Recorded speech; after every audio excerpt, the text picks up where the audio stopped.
Okay, like doing the little science thing of, yeah.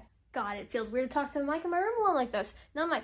Hello, as you have all seen from the channel that you have clicked on, hopefully. Hi, my name is Script. I normally do video essays, and I have some in the works, but here's the issue.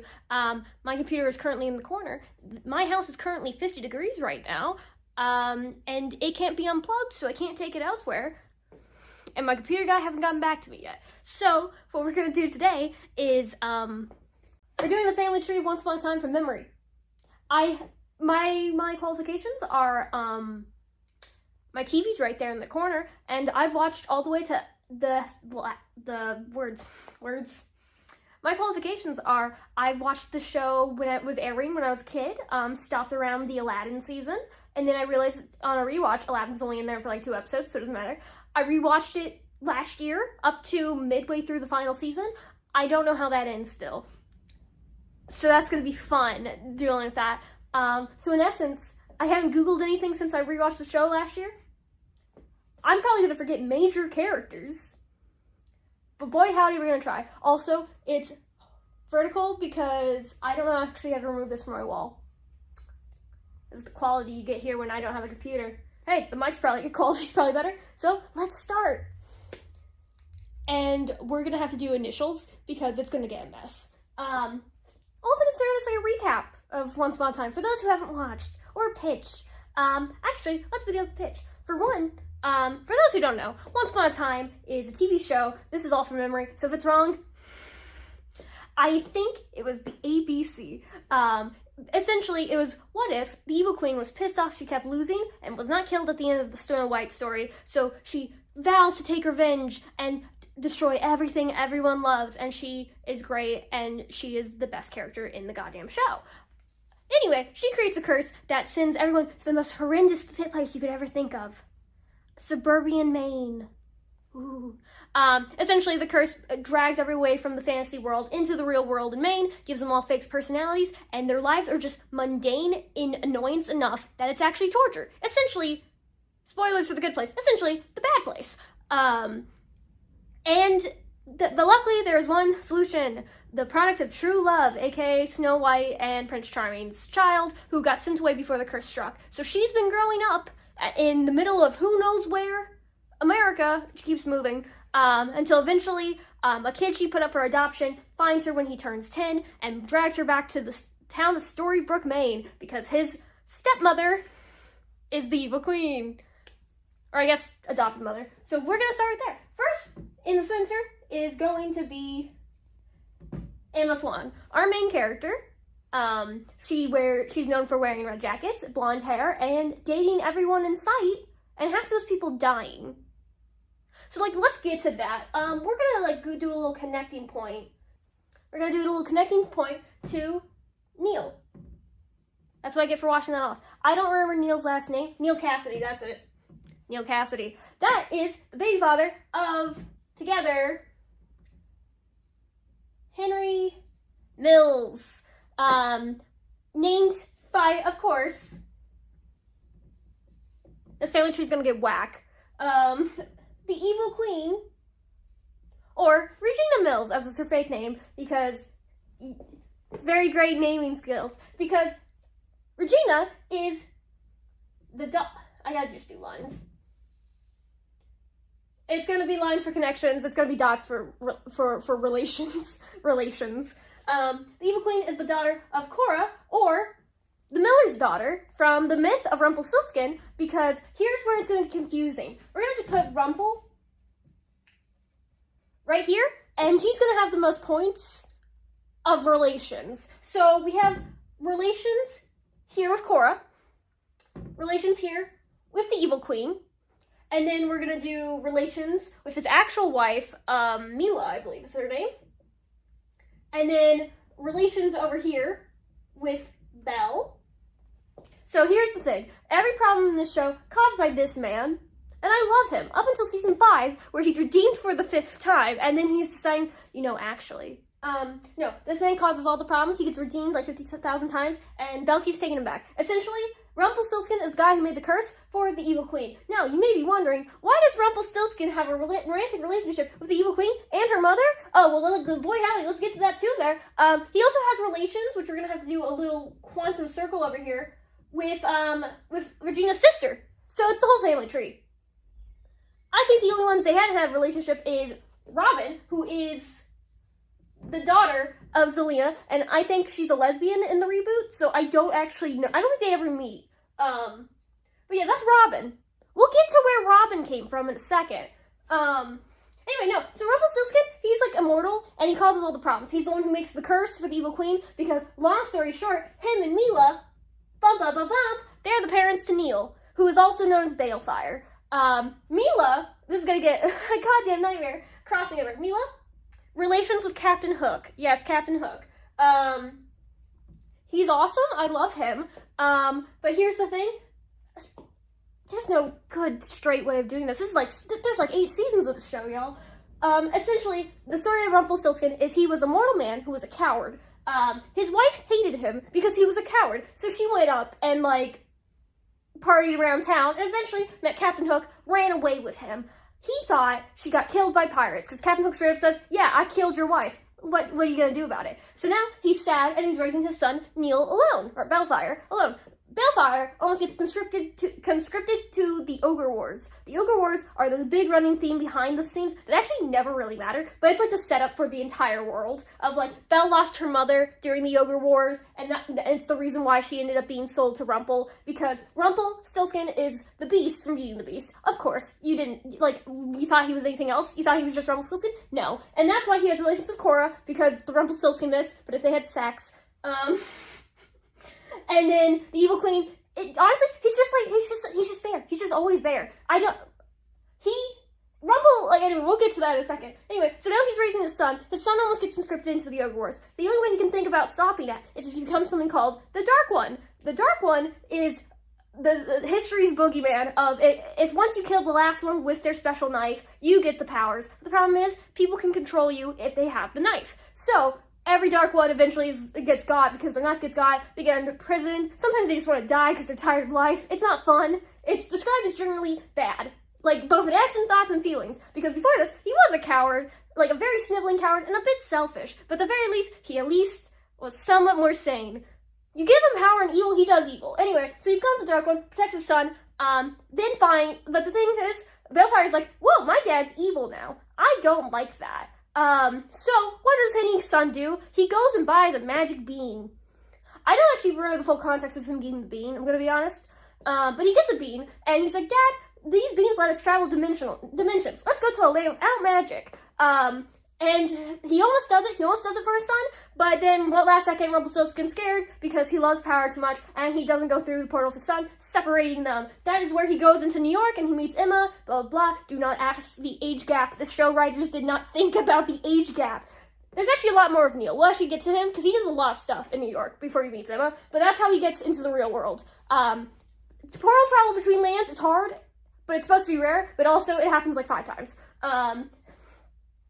It's weird. It's supposed to be limited, but whatever. Anyway, after that, Rumpelstiltskin goes crazy, and his whole plan for life is to reconnect with his son and find him and apologize. But he has to get to a land without magic. Problem is, hard to do that with magic. So that's his whole thing. That's what he created the curse for. The curse is to transport you to a land without magic. So in the end, he gets with Cora because he sees her as magical powers, and so he tries to start training her. Eventually, she betrays him because she realizes she actually likes him, but love is weakness and all that, so she removes her heart, and that is also why she is the Queen of Hearts. Because later, Regina, when she raised her daughter to basically, she raised her daughter so she could go, and become queen, rule the whole world, blah, blah, all these things, and she wanted her to be powerful and cruel like her, blah, blah, all those things. Eventually, Regina gets pissed off about that, sends her to the Wonderland, and that's where that is. Zelena was her first child that couldn't really get her, royal prestige, because she was born out of wedlock. So that she was ditched, and then a tornado picked her up, and then we'll go to the whole Wizard of Oz saga later. But yeah, Rumpelstiltskin finds Regina, trains her, because he's like, oh, your mother couldn't do the curse, but I think you're more powerful than your mother, you do the curse. And he's just like, yes, this is great for you, when in reality, he just wants to go to a different land. It just costs, like, a lot. Also, I should probably put the father of, wait, hold on, I'll put the father here. What was his name?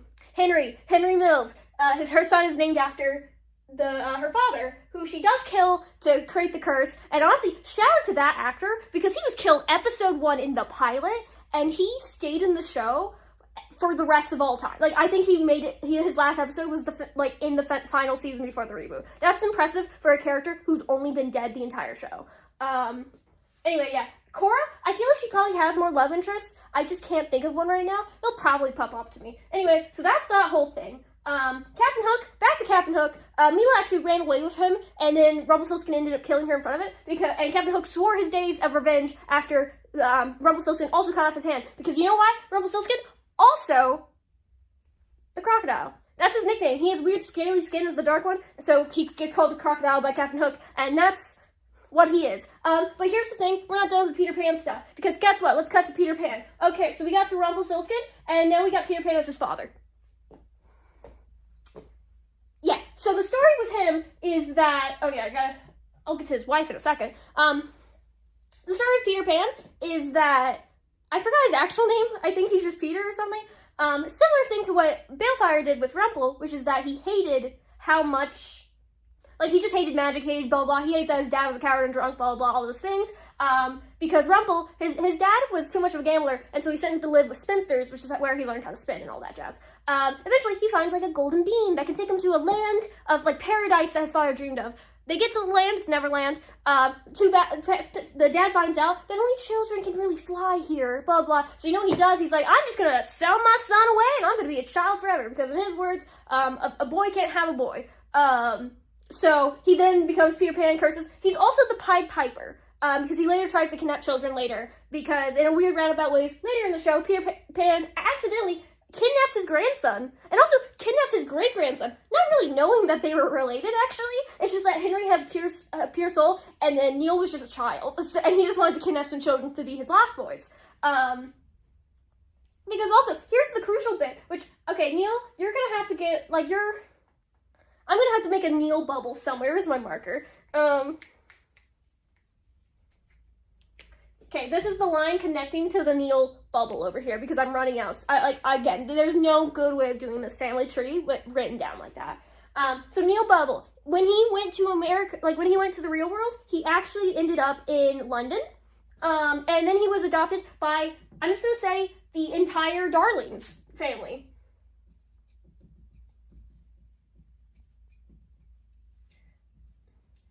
He was raised along John Michael and Wendy. Let me cat out. He was raised by John Michael and Wendy and their parents. They just saw he was a poor little orphan boy, meow meow, and they let him in. That's when Wendy tells him, like, oh my god, a really cool shadow comes in and, like, plays with us, and they want to take us to Neverland. But this is one of those Neverland that kills you. But honestly, I don't think they appear much after their season, which is a shame, because I love their character. I love their dynamics, because later Wendy gets kidnapped, and she stays young on Neverland, but her brothers grow up, and Peter Pan uses them agents in the real world. So by the time they actually find Wendy, they're older than her. They're, like, grown adults, and she's still, like, 15. And it's really interesting of a dynamic they have, especially with Neil. Anyway, so he was adopted by them, but he sacrificed himself momentarily to go to Peter Pan's land, and that's where that whole thing switch happened. That's actually where, fun fact, where's the Captain Hook? There we go. That's where Captain Hook became his pseudo-father, because he found a random boy that he's like, I hate Peter Pan, blah, blah, all those things.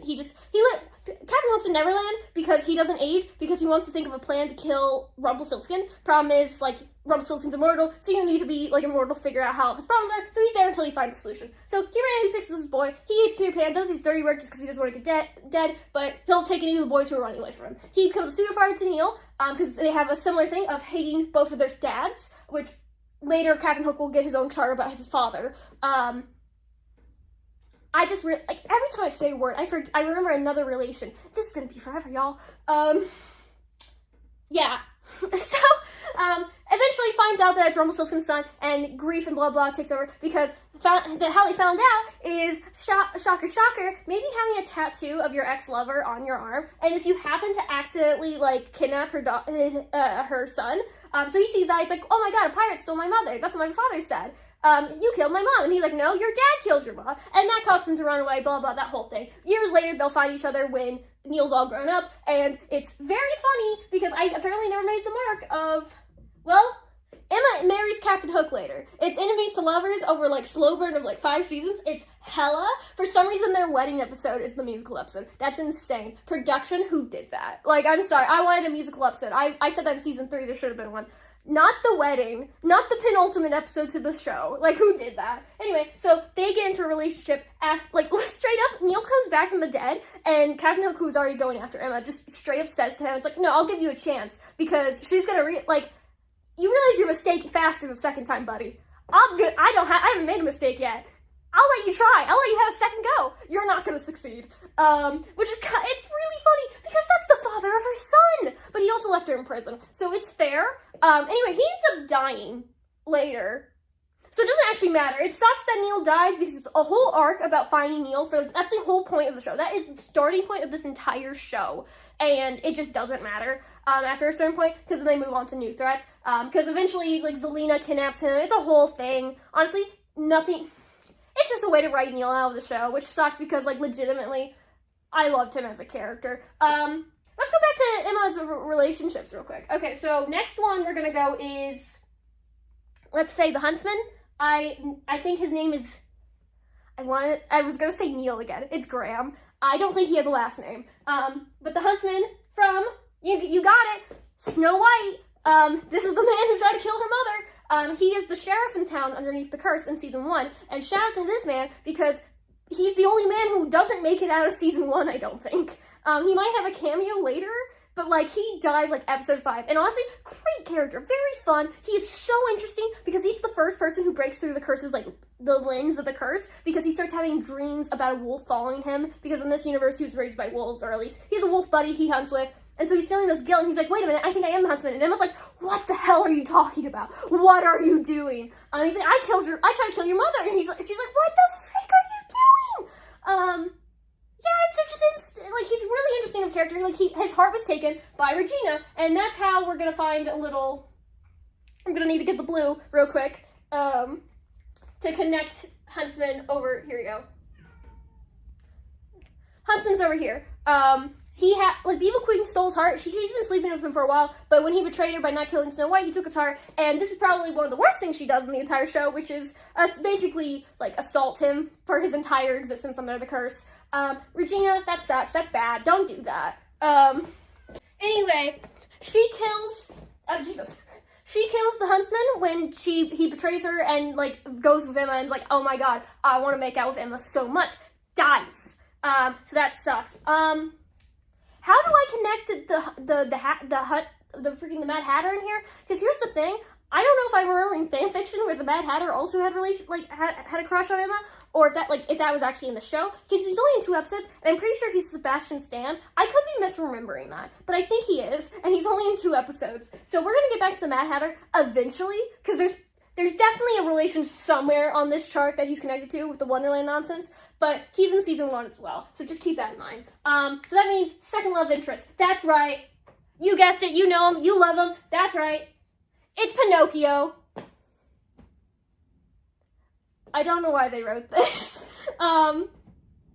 Yeah, so Pinocchio, when Emma was sent to the real world to save her from the curse, there was actually 2 people allowed, but Geppetto down then, actually. Geppetto, and you know what? I'm gonna be honest, there's a little bit of homoeroticism with Jiminy Cricket, so I'm putting him down as a relation with Geppetto. Like, there's a little bit there. And, like, hold on. I'm just gonna put parents here for Geppetto, and then we're gonna have a new color. The pink is gonna be murder for charts.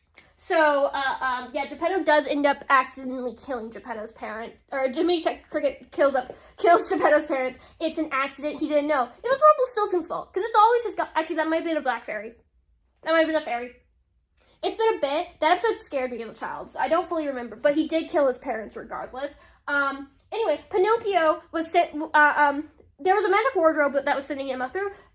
Geppetto told him that only one person could be sent through. It's actually 2 people. And that causes conflict later because Snow White realized she could have gone and lived with her baby for her entire life. Instead, Emma raises an orphan. But that's because Geppetto wanted to save his own son. and sent him to the other world, where he tasked Pinocchio with watching little baby Emma until the curse can break. He's not good at keeping promises. Honestly, Pinocchio, he sucks in this show. Like, he's human, but he also makes way more flaws. Like, he's, kind of a hedonist, because, the first time we see him, he's, partying up in India, and, doing drugs, and it's just, and his, he only comes back and actually does the solution because he started turning to wood because he wasn't being true, faithful, and honest, or whatever the line from Pinocchio is. Which, by the way, I should probably do a chart. Murder Captain Hook, murder Mila. Who killed Peter Pan? I'm not going to mark who killed Peter Pan because it was kind of a group effort between Captain Hook, Emma, Henry, Snow White, Prince Charming. I never put Emma's parents down. Hold on. That's the most important thing about her. She's the product of true love. Anyway,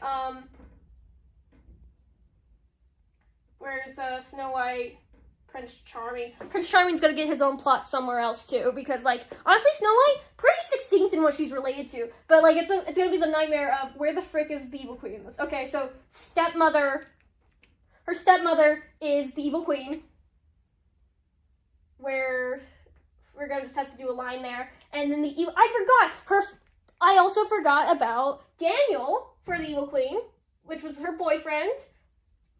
And then that would also be Snow White's, is it Reginald? I don't remember Snow White's father. I'm just gonna say King. And then Snow White also has her mother, who I think was Lily or something, and she actually sucks a bit, but she doesn't have enough screen time to fully justify. Let's get to the murder real quick of Cora kills Daniel because little baby Snow White snitched on Regina for having an affair partner, aka just a boyfriend before she got engaged.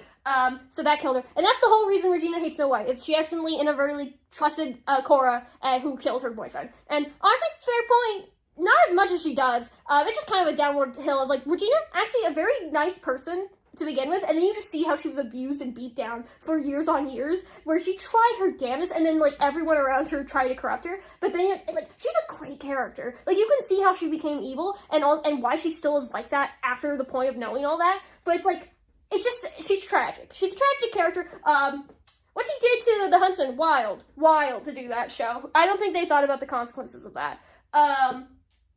Anyway, so her mother, Cora killed Snow White's mother so she could, engage her daughter. So that happened.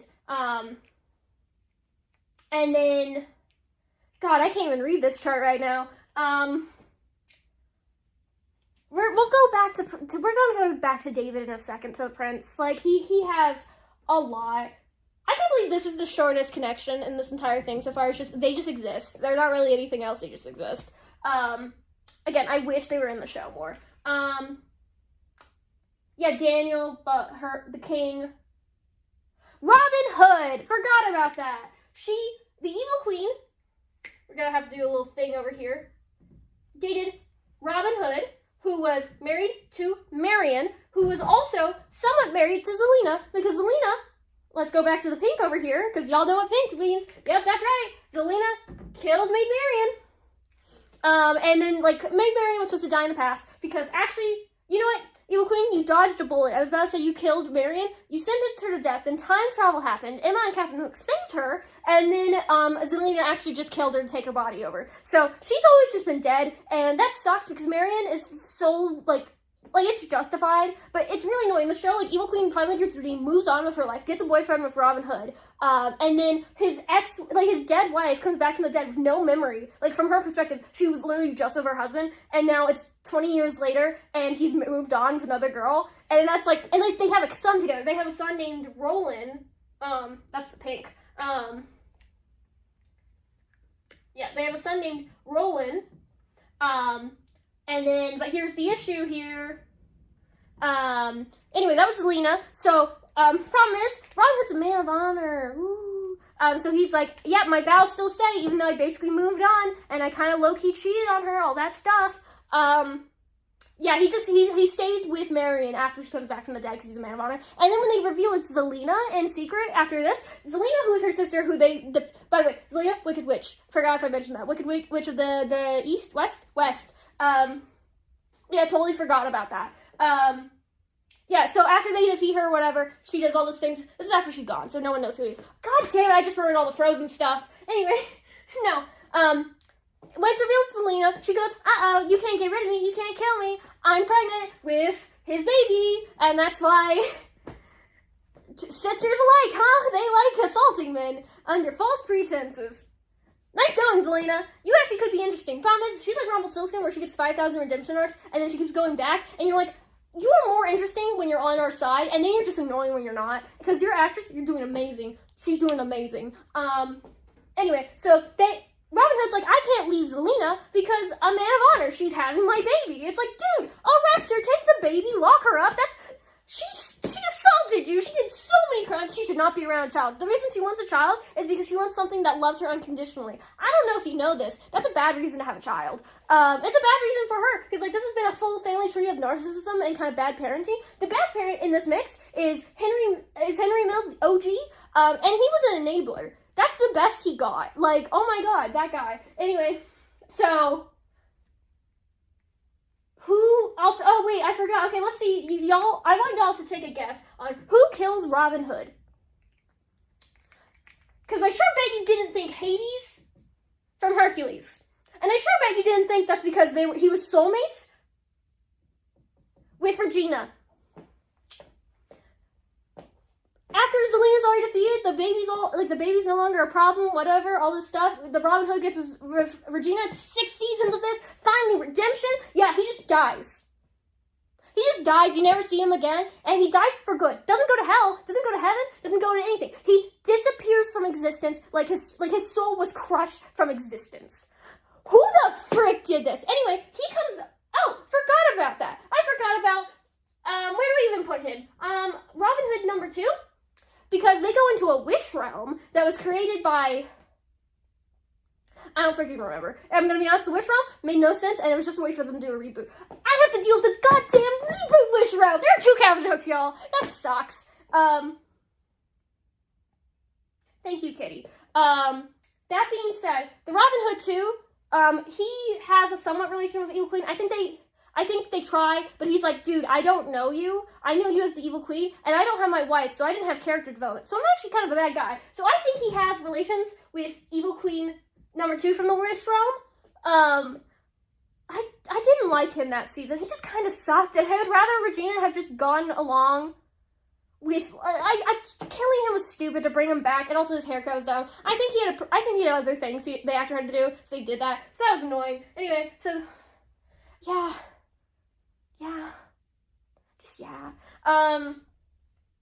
We'll finish up Zelena real quick. So as far as I'm aware, Zelena was semi-magic adopted sisters with all the witches of Oz. So I'm just gonna put Wicked Witch of Oz. And due to that, they also adopted Dorothy from, because like Zelena originally was gonna be the Wicked Witch of the West, prophesized to save the world, blah blah, but she was too green with envy and all that jazz, ha ha ha. So in the end, Dorothy was actually, took it, and she was prophesized to defeat the greatest evil of Oz, which ended up being, I think, Elphaba? They thought, not Elphaba, sorry, I just watched Wicked. Zelena. I think it's supposed to be a mix of, it was the wizard who's evil versus the witch, anyway, Dorothy's here, and I want it to be known that Dorothy canonically gets with, Red Riding Hood. That's the only lesbian canon ship in the show. And I think it's purely because the episode they're named on is called Ruby Slippers, because, fun fact, you can actually use the red Ruby Slippers in any Wizard of Oz media without getting sued the hell out by MGN, so their shoes are silver in the show. I think they wanted to make the pun, and that's why they made them lesbians, because here's the thing, I'm putting relations on this, because this makes way more sense for this, which is, Red Riding Hood was very clearly lesbians with Mulan, who was confirmed to be a lesbian, earlier in the show. And so, they're friends. They're canonically friends in this show. And then they're like, no, actually, the new relationship is an episode they're soulmates. They're true love. True love means nothing by season 6. Everyone is true love. Freaking Dorothy and Red Riding Hood. If I saw that as a character, I'd probably like it. Dorothy has, 5 minutes of total screen time. She's in a goddamn coma. Also, Auntie M, she gets sent to forever hell in the underworld. She has, 5 seconds of screen time. So there's that. Anyway, Mulan. Also, I don't know how to connect them. Okay, I'm just going to put this here, and then got connected to the other Robin. She became the leader of the Merry Men for like 5 seconds. She is everywhere in this show, but not consistently. They did not know how to write her after season 2. Mulan's story is, she in love with Aurora, Sleeping Beauty, who was in love with, Prince Philip, her actual husband. They have a kid who I don't actually know. He shows up. I'm just going to say a monkey, because they get turned into monkeys at some point. So I don't remember the parents. Anyway, what happened is in season 2, after the curse is broken or whatever by Emma, they accidentally get sent, a few of them get sent back to the Enchanted Forest, which is the land they're from, and they accidentally bring a wraith that kills Prince Philip right after he woke up Aurora, and Mulan was his guard the entire time. And so also, gotta put Mulan, she taught Merida for like 5 seconds, so that's where there is. I think that's the only connection Merida has, beyond sometimes she gets shoved into the plot, but I think that's the only actual direct connection. Besides her whole clan and family. We're not bringing them up in a second. Mulan, Merida, I love her actress. She did not need to be in the show. So they end up killing Prince Philip, so Aurora and Mulan blame Emma and Snow White, who got sent over, and that's when you go into the whole rigmarole of fighting Cora, fighting the Captain Hook, doing all this stuff because they're trying to get back to the land. They're just trying to not die from ogres and all that jazz. And around that time, it's very clearly hinted that it's like, oh, Mulan has a crush on Philip, just like Aurora. Oh my god, they traveled for months. And you can see, like, a little jealousy forming. Because, they traveled for years looking for Aurora underneath, like, a cursed time spell. So it's like, but then it gets revealed after everyone goes back. She literally, someone, gives, Mulan, advice. You need to tell someone you love them, blah, blah. Don't let time pass you by. And she goes up to Aurora, and you're like, oh my god, lesbians? And then Aurora has to go, yeah, no, me and Philip, I'm pregnant, we're having a kid, and she just walks away awkwardly to go join the Merry Men. And then, later we see her, I think there's one episode with the Merry Men that she's there, and then later they ask, oh, what happened to you traveling with them? And she's like, I couldn't find my way. Because they don't know how to write lesbians in the show. Mulan was literally defined by whether or not she was with a man or a woman, and then they never gave her a girlfriend. I'm actually annoyed. No, but Mulan was, probably the worst written character in the show, in terms of how many times she showed up per season, but, no consistency, and, she had such potential. I'm okay with her being just a random cool guard that shows up, but you have to actually, keep consistency. You can't be she's moving on, she's learning who she is. I don't know if China exists in the Enchanted Forest, but I don't think we see her home ever. So yeah, there's that. I'm gonna somehow have to add the, what's her name? Maleficent. She's friends with Regina, friends. For some reason, she had the dark curse for some reason for a long time, and then Regina took it, blah, blah, all those things. Does this make sense? Everyone following? I don't even think we're, a 10th of the way through. Jesus, okay, we're gonna go to Belle now. Okay. Yeah, you can see me on the side. Belle, her father, who had her mother. I'm not putting the ogres on this chart, so mother's dead. Oh no. I do think it's funny, I never realized this before. If you write MF for mother, father, it looks way more like it's male, female. So trans icons, these parents. I hate her father. Her father sucks. Her father tries to get her curse back into fake memories, specifically because she hates that she has free will and she chooses to date someone, and it's actually horrendous. Gaston, let's put Gaston up there, they were arranged marriage. He pretended to be all suave and stuff, and he was just a dick. He actually tries to save her, because in this show, Belle sold herself into servitude to Rumpelstiltskin and for return for some help from the Ogre Wars. So that actually was him trying to save her, misogynistically, but it wasn't no reason. Rumpelstiltskin was awful. Anyway, it doesn't go well. He just dies. And Chip does not exist. Chip is just a cup mess. It's a chipped cup, as they always say. Also, Belle, Australian. Makes sense of that. I swear. Oh, Belle. Okay, that's who I'm forgetting. Belle and Rumple. They have a son. Where it's freaking. God damn it, marker. They have a son named Gideon. I think that's not a good name for their son, but I don't know what else he put. He's also like, I'm not gonna put this on the chart, but he pretended to be the god Morpheus for a short time because they went into dream trying to figure out, like, these dark dreams Belle's was having, I think, or whatever, I don't know. And they're like, oh no, she was under a dark curse because like, Rumpelstiltskin pissed her off so much for the 5th goddamn time. Like, they finally get married, blah, blah, anyway, he pissed her off so much, and she finally was like, wait a minute, you're not a good guy. I should not be around you. So she puts herself under a dark curse with the explicit permission. She's like, okay, you're not going to wake me up because I don't love you anymore. My father's going to wake me up because true love has to wake you up from the sleeping curse or whatever. So she's like, yeah, so you're going to go take my body to my father and wake me up. And that doesn't work for whatever reason because, I don't know, maybe parental love has never worked that way. And also your dad clearly doesn't like you that much. He sucks. Anyway, so they go into dream to wake her up, and he interacts with Morpheus, which was actually Gideon, because she was pregnant at the time, so it was her unborn child, basically straight up her unborn child going to her and saying, leave this man will kill us, he's a terrible person, this man will kill us, he's a terrible person, do not trust him, and she's like, you're right, unborn child of mine who saw all the red flags ever. And that's actually gut-wrenching for Rumpelstiltskin. Because his whole plot throughout this whole show for the first seasons was finding his son and making amends. And he managed up doing that. Like, he turned his life around with his son's death to be a good person. And then he freaking checks it. So his second son, which he sees as a replacement, which he says that, like, he goes, honestly, you think he's evil and a bad person? Then the final season, he's just, like, the worst husband. Like, at least he usually liked Belle, and he was just kind of stupid, and you can tell he just had no idea what the hell he was doing, but, like, he was so cruel. He was he was gaslighting her, he was controlling her. He's like, I'm doing this because I'm protecting you because I love you and to protect you from yourself against, like, he is straight up abusive this season, like, so much. Anyway, so it's heartbreaking for him, for his own son to be like, I don't want anything to do with that man. Don't touch... Mother, I will never forgive you. So you know what she does? Belle sends their child Gideon off with his god fairy, the blue fairy.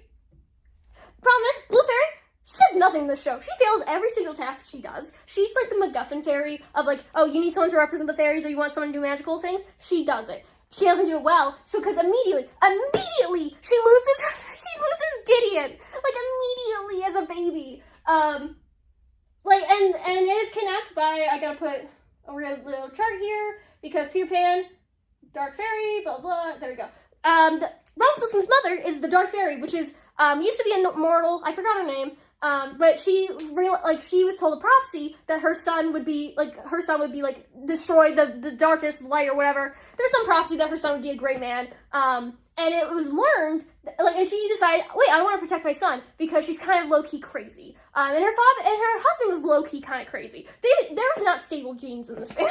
They did not have a chance. Anyway, so he had a fairy godmother. Oh, Rumpelstiltskin, I forgot. God damn it, this marker is not having fun with me right now. Rumpelstiltskin had a fairy godmother in Tiger Lily.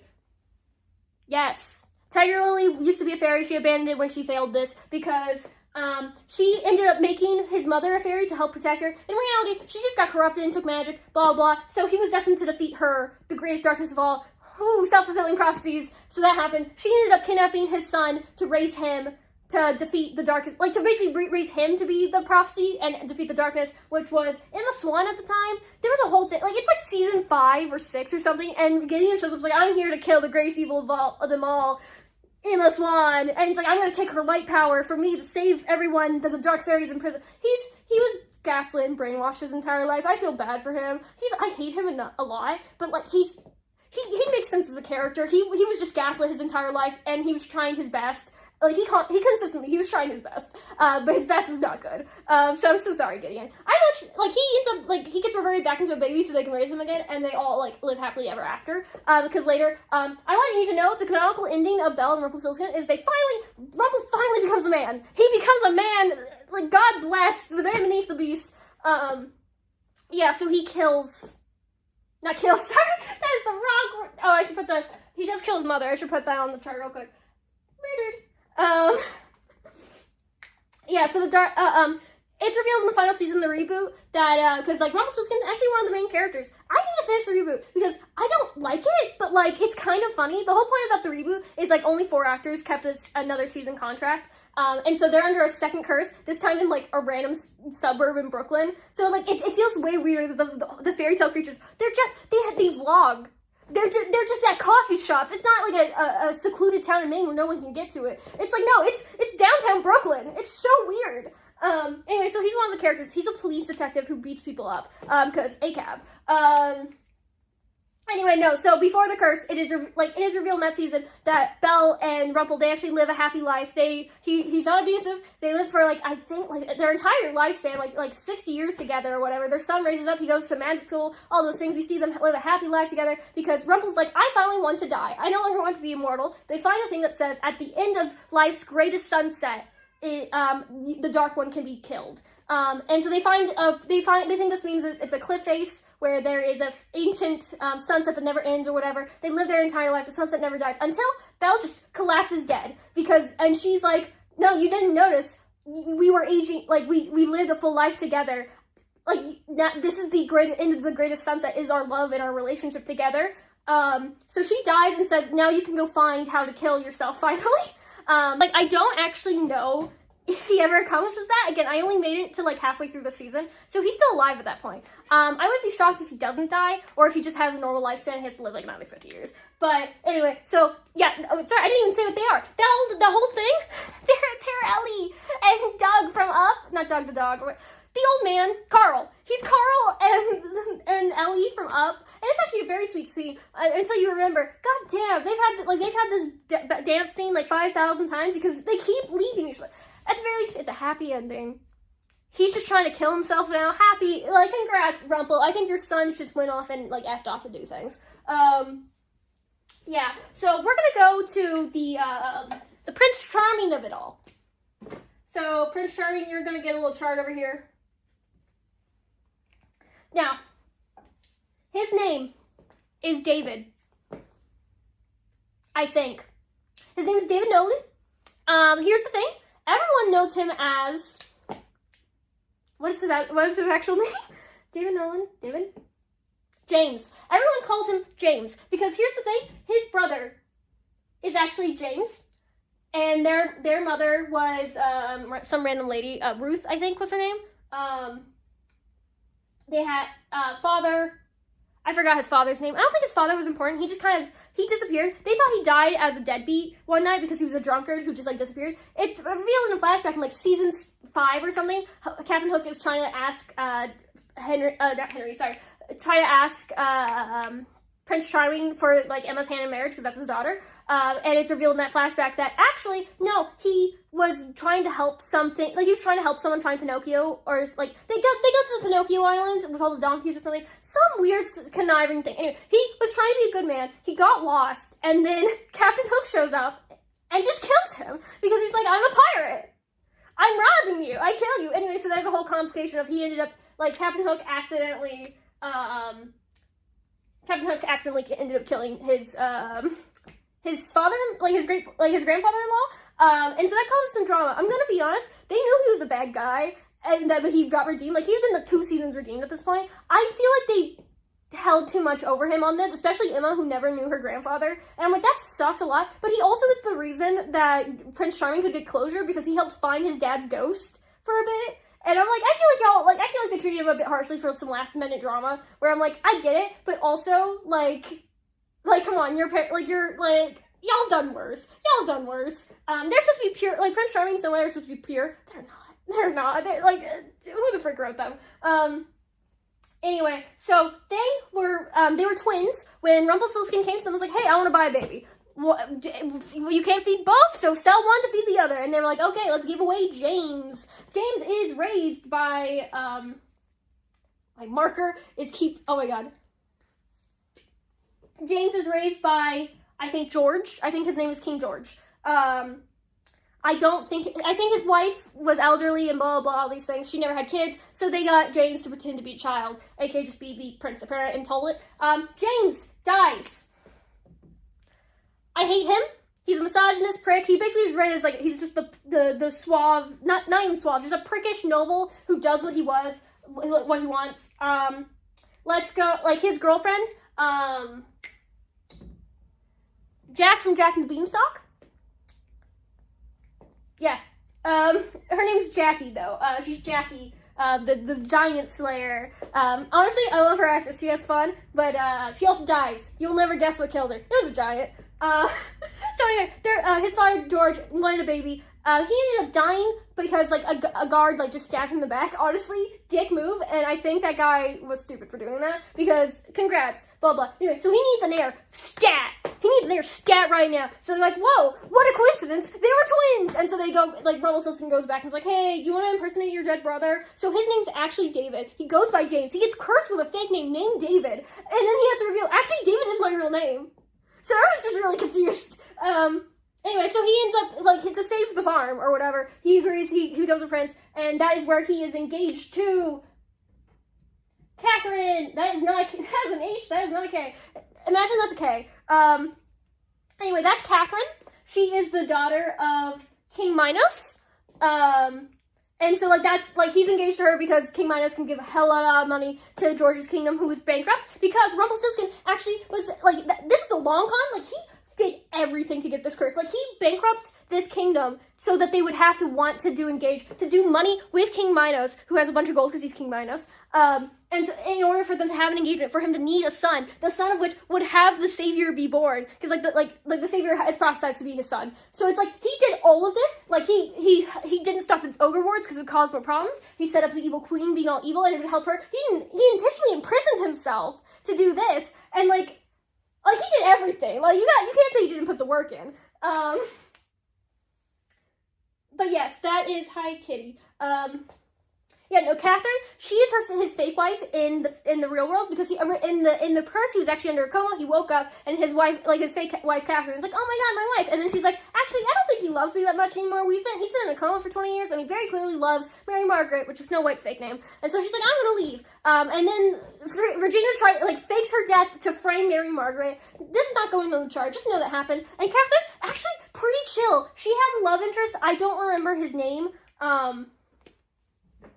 I don't know, I'm just gonna put like a little line. She has a love interest who's turned back to gold, and David actually helps her out by like turning him back from gold so she can get together. They give him money anyway so he can go marry his true love. Problem is, that pisses off George. George just hates David. He actually kind of liked James. I think it's mainly because of like what he could do for him, but I think he liked James more than he liked David. And so when David shows up, he's like, you're a farm boy, you're not a real prince. It's like, look, your other son was a farm boy. And so he like hates him. So ironically, Evil Queen George, I don't think, they barely talk. They should have had that relation, because they would have had so much fun. Or actually, I don't know, they just would make each other worse, and I think they deserve that. No, so he's the conflict of, while they're running away from the Evil Queen, they're also running away from King George's forces, because James is like, we're starting a rebellion to overthrow him, because he sucks! He just sucks! And everyone's like, oh my god, go Shepherd Boy! Anyway, so that's all that.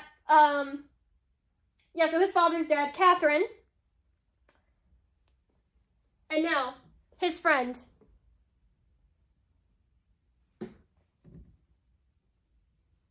That is not his name. I wrote the wrong name. His friend, Kristoff from Frozen. Yes, that is right. We don't actually see their friendship on screen. Like, they have like one scene together, but like they have an implied backstory together. And so that just starts this whole thing of he's married to Anna, who is related to Elsa, who is, yeah, she had a Hans thing. Hans has his brothers. We actually see all his brothers. They kill like two of them just straight up on screen. Ripped his brothers. They ended up doing all that things. Also, he, the boss of the prince, of David, was Little Bo Peep, who also enslaved Anna for a short bit, because her whole thing is that her flock was people. So like she was just an enslaver. She's a butcher, like she's a butcher in the curse, and she just kind of chills. Now here's gonna be the annoying part. So we got Anna, we got Elsa. Now I'm just gonna do a little connection. We're not gonna put their parents. Their parents don't actually. Oh, God damn, I have to put their parents. Anyway, I'm just gonna put father, mother. And here's the thing: the mother had two sisters. Sorry, her, and then Helga, I think. It's a Norse name, or Danish, whatever they are. And then Indrid, I think it's Ingrid. Ingrid is her name. Ingrid had a whole thing where she was the original. She is her aunt, is their aunt. And her whole thing is she was the original person with ice powers because she is this variation of the Snow Queen from the original Hans Christian Andersen myth. And you can tell greatly this show did not want to do Frozen until the last second. Disney was like, put Frozen in, and they're like, we were already going to do Snow Queen, that's fine, but we have to actually just put, like, Ingrid, great character. She, like, scary. I love her, scary. And then it's very clear that Anna and Elsa are just, like, copy and pasted into the room. It's kind of weird. Anyway, her whole thing is that her sisters helped her with the rock trolls control her powers until she accidentally murders her sister in front of Duke Wesselton. And so her mother, like, I guess got the murder there, right there, murder. It's an accident. Anna and Elsa's mother, afraid, traps her in a little cage, and then years later, the brothers actually accidentally open up Ingrid, and so Ingrid releases, it's like, oh my god, weird, you don't know me? I'm your super cool aunt, Anna and Elsa. Elsa, you have ice powers? That's so cool. We're like besties, almost like sisters, even though I'm your aunt. Essentially, she's been promised a different prophecy that she will have two sisters and they will have a great bond like no other. And so she thought those were her original sisters. It's not. She's trying to recreate her relationship with her sisters before everything went bad. Anna was like, this woman is suspicious. So she's like, F you, you're no longer a part of the plan, actually. I need to find a new sister. Let's get a prophecy. You'll never guess who. Yeah, that's right. Her new sister with Elsa and her, even though she's aunts, is, where the frick is she? Emma Swan! Because she gets a prophecy, says, like, oh, Emma Swan is, like, the best person connected to you because of magical abilities. Because she's like, I want magical sisters who understand me. And so, like, okay, Elsa's one. Emma Swan's the other. Emma Swan's not born yet. So she gets sent to the other realm, to the non-magical realm, to be one of Emma's foster mothers. And she straight up almost adopts her. Like, she was so close to adopting her. And then she just starts saying weird things like, you know magic, ooh. And it's like, and she's like, random lady, I don't know, magic's not real, you're crazy. Oh my god, the one person who ever wanted me is crazy. And that sucks, so she runs away. And so years later, she moves to Ingrid moves to Storybook, she runs an ice cream shop, and she's like the only person not cursed there. She just is like, hey, I'm just gonna wait for Emma to show up. The whole reason no one remembers is that the mother erased the kingdom's memories of her sisters, and that's why they're never brought up in the show, and why we also never mentioned seeing a murder happen. And then Ingrid erases Anna and Elsa's memories, and then also Emma's memories, because she's like, I can't have you hate me, but I need you to like me. So later she casts a spell to, like, make them all siblings or whatever, and they're like, we need true love. And it's like, we don't love you. It's like, you did though, and it's somewhat sad. It's a bit rushed, but anyway. In the end, they remember how she was actually kind to them in certain moments. Problem is, she's kind of buck wild and insane. The kingdom's about to explode. They convince her to not kill everyone, but in the essence, Ingrid has to kill herself to stop it. And so she says, like, hey, you guys, I'm so proud of the people you became. You are great people. I'm gonna kill myself. Dip out. She's like the only villain who actually like dies for good in this show. Like, it's like, I wouldn't have minded if she stuck around. She was a great actress. Great costuming too. Great sets. Like, everything about her. And she just.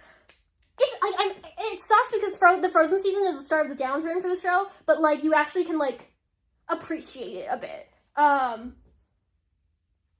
Yeah, so that's the whole Frozen thing. So canonically, also, they literally say that Elsa, Anna, and Emma are actually, like, the sisters of the prophecy, or, like, it's a metaphor, but they're siblings. It's stupid. Anna and Elsa go back to the kingdom, they take over, they do all their whole thing, the whole rigmarole. At some point,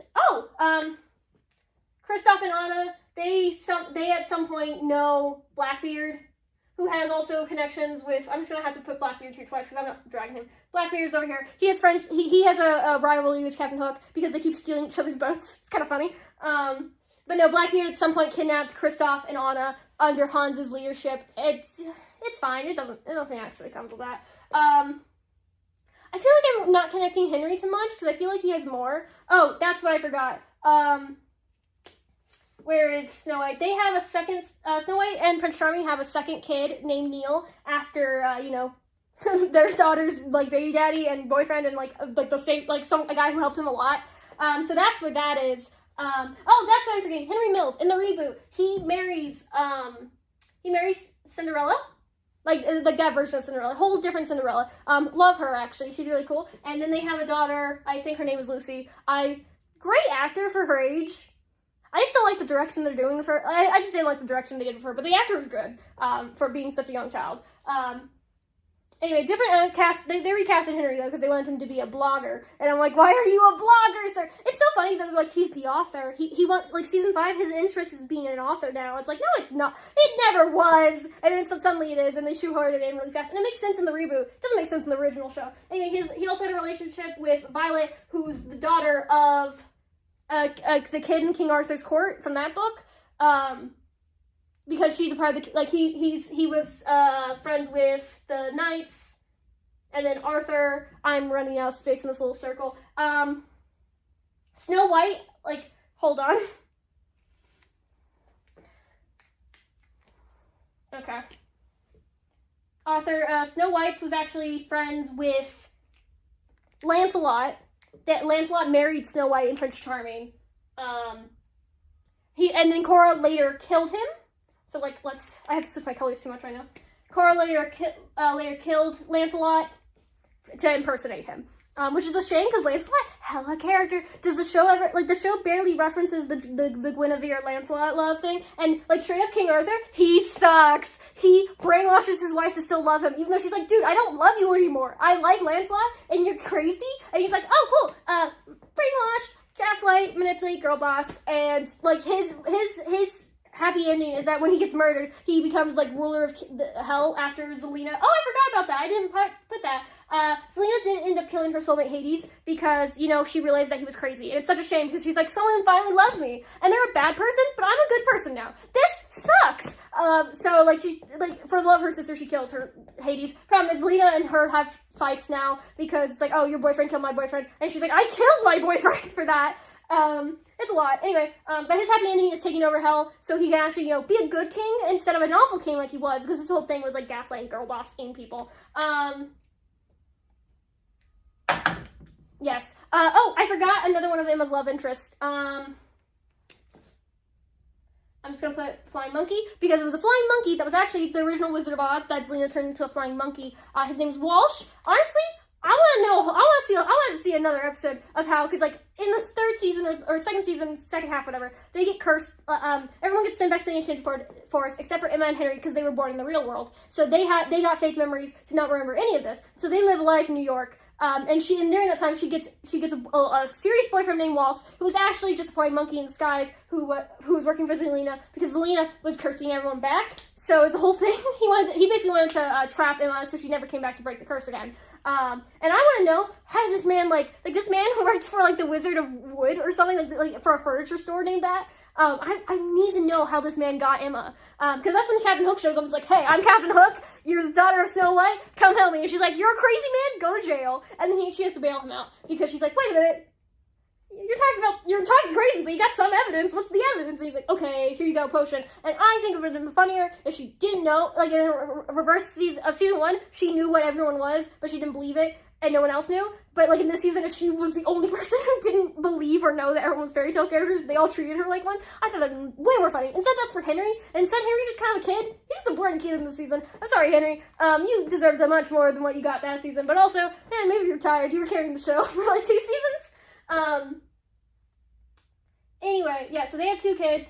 Emma is pregnant with Captain Hook at some point. I don't think they ever have a kid, because she has, like, one last cameo in the reboot, which is such a shame, because, like, that's the most unbelievable thing about the reboot, is the fact that, like, she clearly didn't write, like, the actress didn't write on for another season, so that's fair, but there is no way in hell that Emma Swan would let her son travel the universe and never catch up with him, especially when he gets married, becomes a king, has a child, there's another curse, and she doesn't show up once. I don't care about time dilation or whatever, and no way is she letting her son ride a motorcycle. That's the crazy part on that front. Regina would, I think. Emma wouldn't. And I'm like, this is insane for you to be this much of a deadbeat, but it's just more so writing-wise. It's like, you gave her one cameo. What can you do? We're gonna go to the Wish Realm real quick. So the Wish Realm, they get sent into a curse, where it's like, oh, it's the happy life, where I'm like, I want more episodes like this, honestly. I wish there was more episodes. The problem is, it's supposed to be a fake world made by a genie. Turns out it's kind of real. So you have Wish Captain Hook, number 2, who was in love somewhat with Emma, and then had... Do you ever just think about the show and then just your soul crushes because you realize what you're about to say? Anyway, Fat Captain Hook 2 has relations with Rapunzel, who is actually Mother Gothel in disguise. So they have a kid who is Alice from Alice in Wonderland. I actually love her. I think she's a lesbian. She's on psychotic meds. She needs help. I'm also going to connect her somewhat family tree to, I cannot put Rumple down here. I mean, Rumple's like a pseudo father because at some point they get split up. They get cursed by the evil stepsister, I think, in this timeline, to never be able to touch or interact with each other. And they no, okay, so here's what happened. It's honestly the sweetest story in the reboot. I actually love the storyline, but okay, Mother Gothel, I'm just gonna, what am I doing here? What am I doing here, y'all? Mother Gothel imprisoned, the evil stepmother, who had a husband,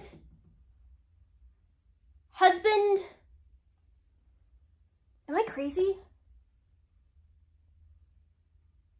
Am I crazy? Does that guy die? Am I forgetting timelines?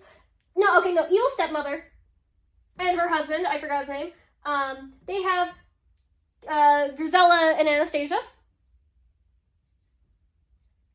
And then, one day she's passing through, accidentally stumbles upon Mother Gothel's prison, so she gets captured by Mother Gothel, put into the tower for years. Her hair grows out. She's actually Rapunzel. This evil stepmother is Rapunzel in this timeline. She finally breaks out. No one saves her. Just years later, she finds her husband has actually remarried someone else. It ends up being Cinderella's mother. So in this instance, it's not her marrying into a father who already had a kid. It's the father marrying out. And then also go back to Cinderella's all the way up here. Same Cinderella here, timeline wise. And so it's very sad because she's sure my husband, I love you. Oh my god, I waited all these years for you, and I tried my best to get back to my family. And he's like, but I moved on. And it's very sad and actually kind of adult how they handle this, because she the new wife allows her to stay in the house to help care for their daughters and stuff, because it's yeah, this wasn't your fault. This is actually this is a great thing that you're alive, but it's such a tragic outcome of he thought you were dead. He thought you were dead, and moved on. And so, but she gets a little pity because he's showing more favoritism towards his stepdaughter than his that's a whole different kid. That's that's actually his stepdaughter, I think. I don't think that's the father. But it's showing more favoritism to this because there's a certain point where they're playing on the ice, and she also doesn't like that she feels like a guest in a home of her own husband and her daughters, but it's yeah, sorry, you're not married, you are just a guest, and that sucks. After also going through hell, kind of. Oh yeah, while she was there, she actually tricked Mother Gothel to be in the tower, because one person had to be there at a time, and it had to be based off their blood, so Mother Gothel's stuck in there. So that's why she actually ends up having a kid with Captain Hook, which I'll get to that in a second. But anyway, so they're playing, all three of the kids are playing on the ice, and after, it's revealed that, the evil stepmother actually killed the mom because she just wanted her husband back. And it's a thing of, you get it, but it's also, it sucks. She's actually a very, realistic and identifiable character on this show, and the actress does great because it's all revealed. The reason she was in prison, and then the Mother Gothel reveals her. She's oh yeah, the reason I did this is because I needed to find someone pure of heart or something. And so you that entire time you were in prison, you stayed pure of heart. You were good. You stayed good. And so these were all tests for her. So when she literally says hey, here's an option to kill the new wife of your husband. Are you gonna do that? I think you're pure of heart. I don't think you're gonna. And she ends up doing it. And so the Mother Gothel's so pissed because it means oh, now I gotta start all over because I thought you were pure of heart. So she's you tortured me for years. The fact that she's lasted that long, I feel bad for her. It's a Regina kind of situation where it's okay, don't do that, but also you didn't break earlier. Congrats on that. I need to go back to Frankenstein, and at some point, Frankenstein does show up. He Dr. Whale, funny guy. Anyway, so they're playing on the ice or whatever after they're murdered, and he's hey, I think I can get back together with you or whatever. Ice falls through. I think it's Drizella. No, I think it's Anastasia. Anastasia is very clearly the evil stepmother's favorite because Drizella doesn't really care about her mother anymore. She's just oh no, I like my new one. She was too young to fully remember her. Anastasia's the one who actually likes her still. So they're the favorite. Those two fall into the ice. The dad breaks it, goes into the ice and brings up Cinderella instead of, his birth daughter. And she's pissed because she's you keep showing favoritism to your stepdaughter. And he's dude, they're both my kids. I could have only saved one. It's not I picked one. They're in the ice. Anyway, Anastasia goes into a death coma or whatever. And so now her whole thing is that's why when he ends up dying, I forgot why. It might have been poison. Who the frick knows? But, like, that's why Cinderella's treated so horribly, is because she basically inadvertently killed Anastasia because her father had, like, picked her over her own daughter. And so her whole, like, the stepmother's whole plan now is to, her whole plan is to bring back her daughter using a pure soul, in a similar way to Mother Gothel. Here's the thing, she planned to use Gisela. Gisela was taught by Regina how to use magic, and is a pseudo-mother. Gisela hears this, and she's like, actually, you know what, I'm just gonna be a bad guy, because you can't use my pure soul if I don't have a pure soul. So she just straight up murders her boyfriend in front of her mother, says, hey, look, my sister will never return. And then she becomes a whole bad guy. She creates the new curse as the new season, but this is what's funny, is that the whole show is set up like this evil stepmother did the curse, because she's the one in charge, and she's doing all the things, and it's so well done, and I think funny, because it's actually revealed that Gisela made her think she cast the curse. Part of the curse of the fake memories, it was that she casted it. And that's so funny, because like no one knows, like she just plays the patsy for like the whole season, so she's like, yeah, no, it was me. It was me, working with Mother Gothel, and they both were like, yeah, you have memories that you succeeded. You did it. You didn't succeed. We're in charge here, and you don't know that. And it's actually a pretty good twist. Anyway, Mother Gothel, she's imprisoned in the tower, and she can't leave unless someone of her bloodline is in it. So she pretends to be Rapunzel, gets it with Captain Hook too, who just climbed up there, and he's like a suave little captain. So he's like, I'm gonna have sex with this random woman in the tower. They have like next morning, she like has a super fast pregnancy, gives birth, has a kid, and she's like, well, I can dip. Peace out, home slice. And Captain Hook's, wait, what about your child? And it's like, well, the child can't leave the tower ever because it's based on blood. I ain't staying, so either you stay to raise this kid or she just starves to death. Peace. And so he stays for years in this tower alone to raise his child. A child he did not know he was going to have in 5 seconds. Like, he was tricked into this, and he loves her. And he sings an Irish lullaby to her, and I love her to death. This is part of the show where I don't know how they got out of the tower. At some point they got out of the tower, she went to Wonderland, they got that curse where they can't be near each other, and she's Alice in Wonderland and stuff, and so his whole mission is to find her, but in the Cursed Land, he doesn't remember who she is, but he just knows he needs to find her. And so it's very sweet. I love them. And like, this is a whole different Captain Hook than the OG Captain Hook. It's kind of funny. Like, Regina and Rumpelstiltskin in this timeline, they're the same ones. This is a whole different guy. Because they're like, no, Captain Hook and Emma Swan, they get their happy ending. We're not going to give it to Robin Hood and Regina, but like, so it's actually very sweet, and I love them to death. I think Alice is lesbians with Robin, the daughter of Zelena and Robin Hood. I don't know if that's true. I haven't gotten that far. Where the frick am I putting Frankenstein? I'm gonna put him here. Okay, so Frankenstein, he had a father, and then he had a brother who was like, what's a German name? It's probably like the most German name out there. Okay, Frankenstein Frank, he had a brother get got. He brings his brother back to life. That's the Frankenstein's monster. He uses that with the hearts given to him by, is this Regina?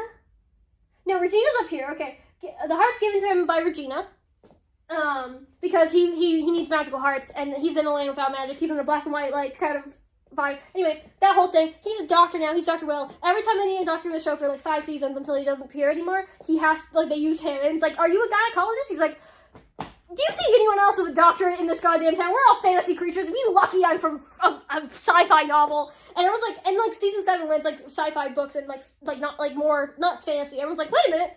Well, why are you here? Why are you here? Because like also like not Moby Dick. I feel like Ahab showed up at some way. Captain Nemo from 20 Leagues Under the Sea. That's who I forgot. Where the frick is Captain Hook on the chart?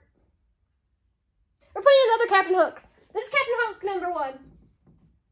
His father, I don't remember his name. I'm just gonna put his father. He has a brother named Liam. Liam dies. Semi-related to Peter Pan, not fully his fault, but like it's semi-related to him. Father gets another mother. They have another mother. I don't actually think their mother's that important. But he has another kid, and he names him Liam. This father abandoned his 2 sons. They got sent into like slavery, and then they joined the Royal Navy. And then like years later, Captain Hook finds him, and he's like, "What did you do?" And he's like, "I turned my life around. I'm so sorry. I forget everything." He's like, "Where's Liam?" He's like, "Oh, he's dead." And he's like, "Oh my God, my son is dead." And then like Captain Hook tries to let bygones be bygones. He's like, "You know what? You have a son. I'm not gonna make another man without a father. I'm gonna suck up my pride, and I'm gonna help you get out of here because they're running from the law or something." And then here's the issue. He's like, "Oh yeah, my son's name Leo," and so Captain Hook's like, "You abandon one son just to have another. You literally replaced him. My brother, who I love so much, and so he ends up. Sorry, I didn't mean. That's there. Liam's not dead. Ignore that. Captain Hook ends up murdering his father because he's like, actually, never mind. F you, you suck. He ends up regretting this because Liam. Oh my god, open. Because Liam, number 2, brothers to that, he was raised by Captain Nemo, who was a semi-father figure to Captain Hook too, because Captain Nemo was like, okay, we're doing this, we're not having revenge. I know nothing of the actual 20 Leagues Under the Sea, so I don't know if this is accurate to the story, but he's like, I'm teaching not revenge. So Liam, like, you want to have revenge to your dead father, you don't know who did it, it's gonna be fine. So he goes around picking up, like, little lost boys who have too much revenge in their heart to make them a big family. So he inadvertently picks up Captain Hook years after already raising Liam. And then Captain Hook's gonna awkwardly go be like, hey, Captain Nemo, the guy he has revenge against, it's me. And Captain Nemo's like, no, like, well, we're good. We're working beyond revenge. I think you can tell him and just, like, apologize, and, like, he's gonna, nope! Liam accidentally, Liam tries to kill Captain Hook. Nemo jumps in front of that knife, to, like, prevent his soul from being perished or whatever. Captain Hook escapes, apologizes, and then they go to a land where no one dies, called the Land of Never-Ending Stories, I think? Actually, that's the Never-Ending Story. Land of 1,000 Stories?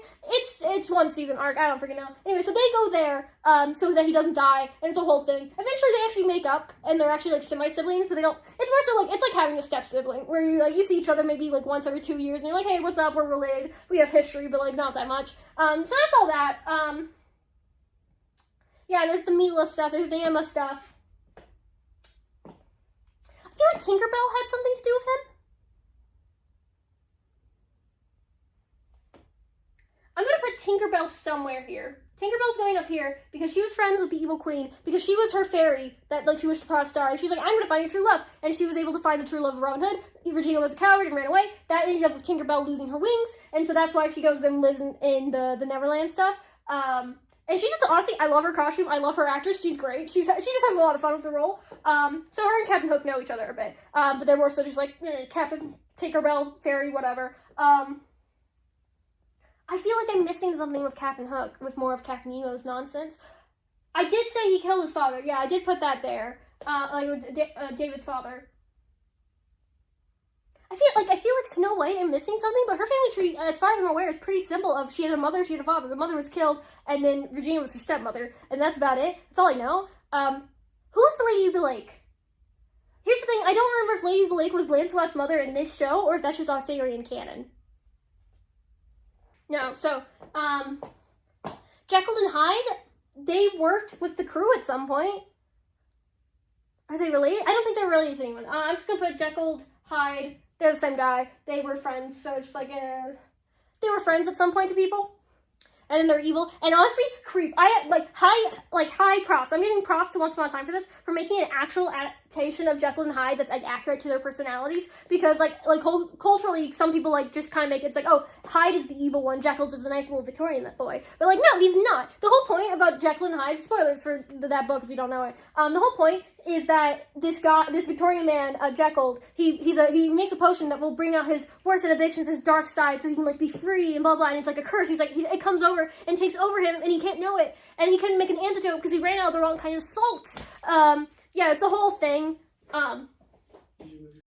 Okay, I'm back. Second recording software. I'm annoyed I didn't realize there's a pause button on recording on the phone until, anyway, point is, Jekyll and Hyde, where was I? I think it was Jekyll and Hyde. Yeah, they're just kind of guys.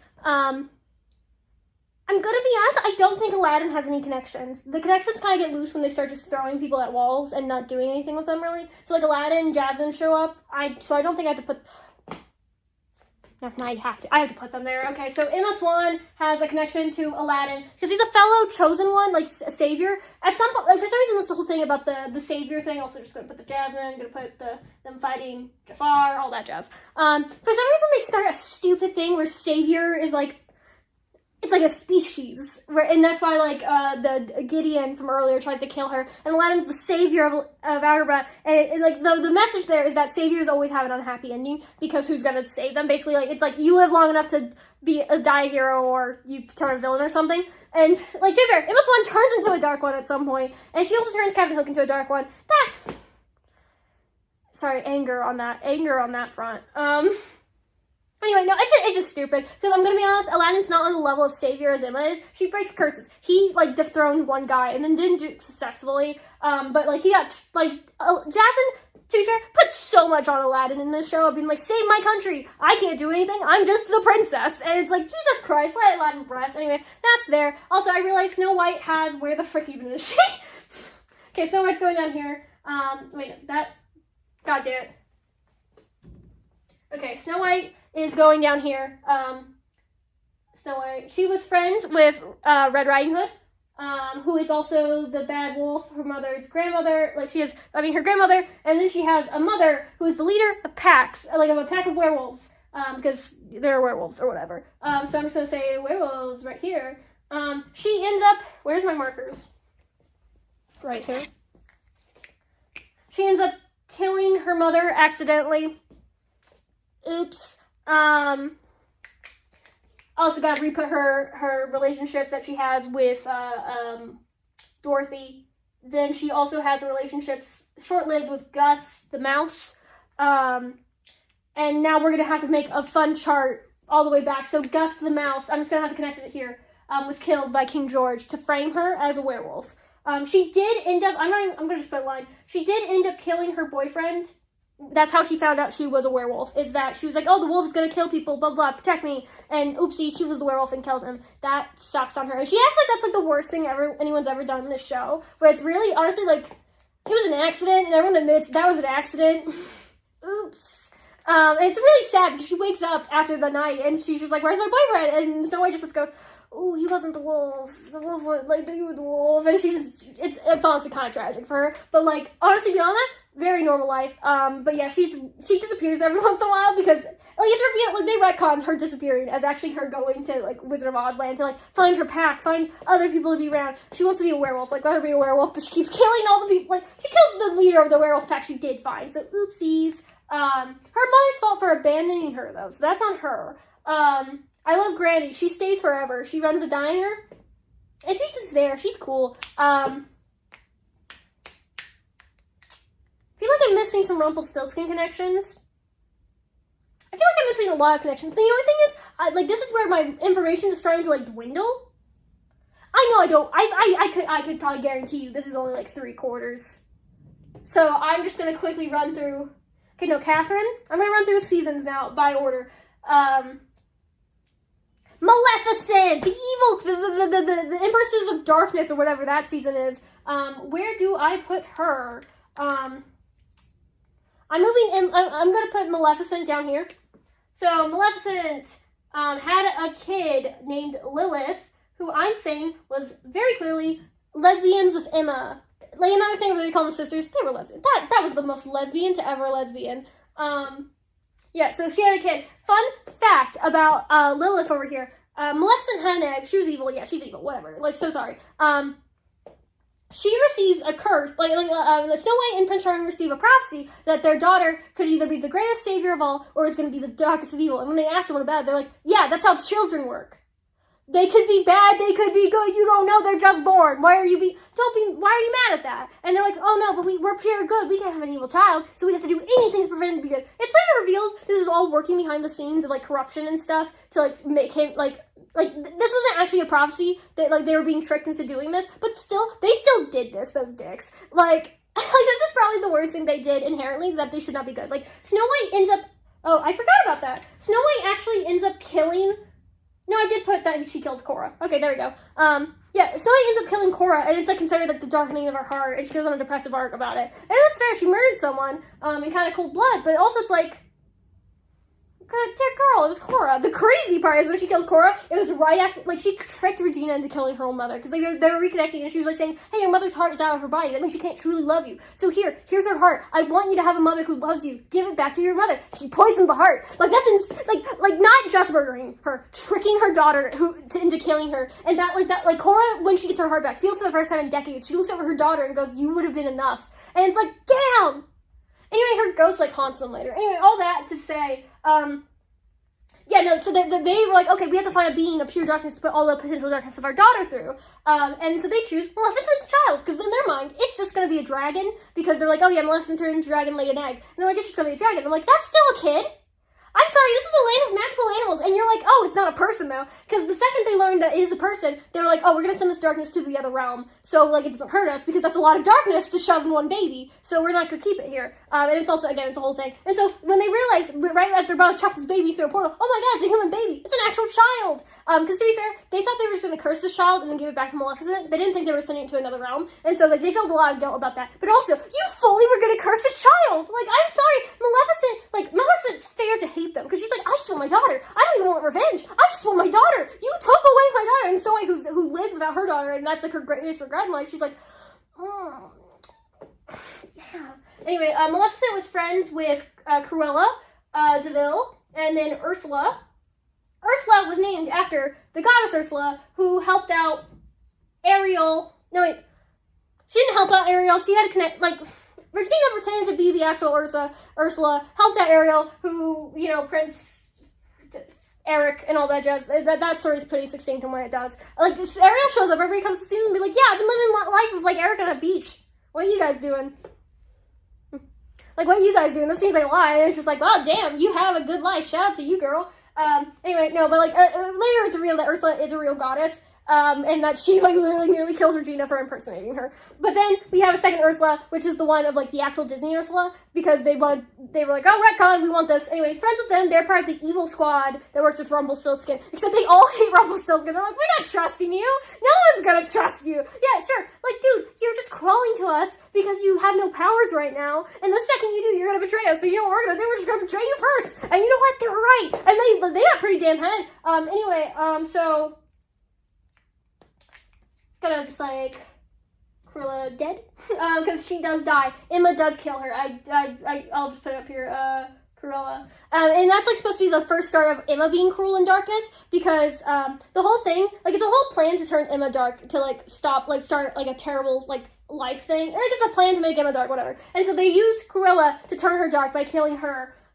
Here's the thing that makes no goddamn sense, because Emma has done worse than just killing Cruella in self-defense. Because the way it's revealed is that Cruella actually was cursed so she couldn't harm another person, so, like, at all. Like, the reason Emma killed her was in self-defense because she was holding a gun to her son's head. And so she's like, she's gonna kill my son, I'm gonna kill her. And pushes her off a cliff. Turns out she couldn't have killed him no matter what she did. She was just bluffing.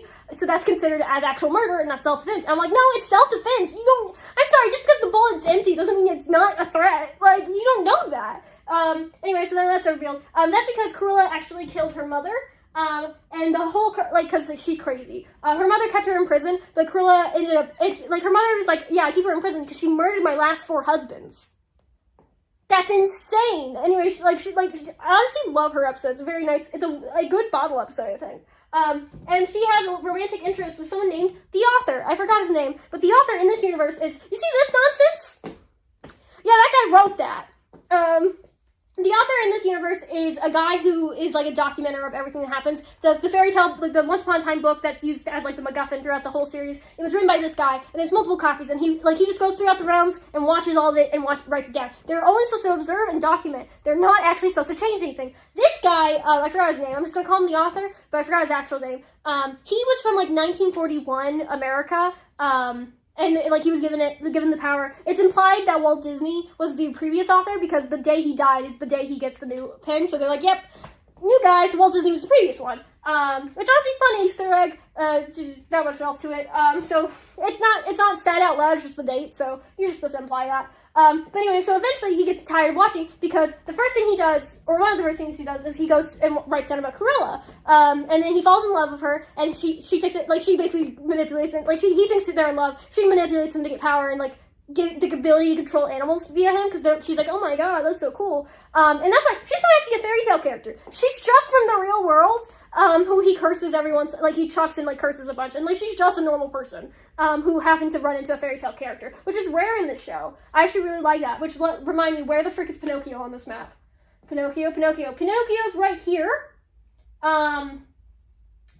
Okay, he went to see a doctor who was actually Mushu. They just call him the dragon, but he's very clearly supposed to be like Mushu. But this was before they, like, shoehorned in one-to-one from the Disney movies. So it's just supposed to be a general Chinese dragon. But yeah, I really do think he's supposed to be Mushu, from, like, or at least the dragon from Mulan story. Because to be fair, I don't actually know the original poem of Mulan, so my apologies for mistakes on that front. Because they don't. It's like, I cannot emphasize this enough. Up until season 3, these were like original takes on these fairy tales, and then it was like 1-to-1 after, which is such a shame, and it's a downtrend, because when they're allowed to have fun, they have fun. Like Aurora and Snow White, fun takes on the character. The Mad Hatter, very fun take. And it's just like the Queen of Hearts, very fun. Like, all this is very fun when they're allowed to do it. And that's why, like, in, like, the reboot, it's like, oh, yeah, they forgot about the show. You can do whatever the hell you want now. Like, shoehorn stuff, like, they shoehorn a bunch of Pixar stuff in, not, like, I hate that. But at the very least, like, they straight up, dude, the Evil Queen calls into, like, destroy the park, and he straight picks up the phone and goes, Ralph, wreck it. And it's like, girl! It's stupid. They try their best. But it was very clear at some point Disney was like, money. Anyway, no, so he gets tricked by her, and he wants to become the greatest of all time. He wants to be known as a famous author, because the problem about being the author here, it's actually a thankless job. You can't do anything, you just see everything, and no one knows what you do. No one knows who you are, and eventually, what was his name? The magician's apprentice, traps him in the book, and so he's forced to, like, write it no matter what, and that's what, because, like, he's the one who started, like, sprouting the prophecies and stuff that made Snow White and, like, he's the reason that Lilith got sent to the real world with cursed magic, because he wanted to do all those things. He's the Gideon nonsense. He did, like, all, like, he's the second, like, major villain, because, like, in order, it's Regina, then Peter Pan, then Zelena, then Snow Queen, and then it's him, I think. But, like, he's like Rumpelstiltskin, where he did a lot, but the Magician's Apprentice is like, hey, no, this is against the code, and he's like, well, I haven't died yet, so you can't do anything. He's like, okay, yeah, I can just trap you then. Like, it's a kind of pass on death kind of thing, until you find the next wielder. Magician's Apprentice, Magician, who I think is Merlin. I'm pretty sure, if I remember correctly, I believe the magician in this show is Merlin. I actually love the Magician's Apprentice, because it's such a cool concept, because it's just an old man. And he shows up a couple times in seasons until he's eventually, like, murdered, and that sucks, because I love his actor.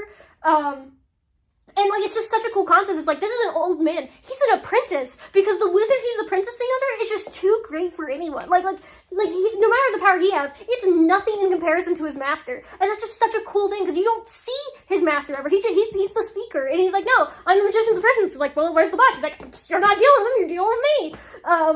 And I like him as a character. It's so great to see power. It's kind of like, I'm just gonna show, like, no one's allowed to laugh at this comparison, but, like, it's like in Hazbin Hotel, that I really like that they have the speaker for God, but they're not gonna show God itself. It's like, you feel so much more power for it not being there than being there. Anyway, then they show him. I believe it's Merlin. I actually like Merlin. They murder him for no reason, though, and that sucks, because honestly, Merlin was cool as hell. Merlin had a girlfriend named Nimue, I think, which I think is the Lady of the Lake's name or something. She was the first dark one, so I'm just gonna put, like, a little line of, like, the dark ones. She's the first one. And there was, like, a whole thing where Merlin could not be killed unless it was by his true love. And problem is, she died a while ago. So, oopsie doopsies. They have a tragic story. But then it's revealed, they're like, actually, the dark one lives in every dark one that exists. So, like, literally any dark one could kill Merlin. And so that's what happens. Merlin just gets murdered by Captain Hook. I don't know, Merlin was such a cool character, because he raised Arthur, and it's like, it's just kind of sad. I wish he was cooler. At some point, the Magician's Apprentice is kidnapped by Rumpelstiltskin, who gets his hat. The hat's a MacGuffin that takes power, which is the whole thing, which is what the author wants. He wants the power of all absorbing stuff. It's a lot. Anyway, the Wish Realm, that's not the Wish Realm, actually. This is a whole different realm, because I think the other one's a genie, when Aladdin became a genie momentarily. The author writes a book called, like, Heroes and Villains or something, and it's just like, it's not even good fan fiction. It's bad fan fiction. I would love, the concept, he's like, okay, I am now writing my own story. I'm gonna be a rich, famous, successful author. Let's go!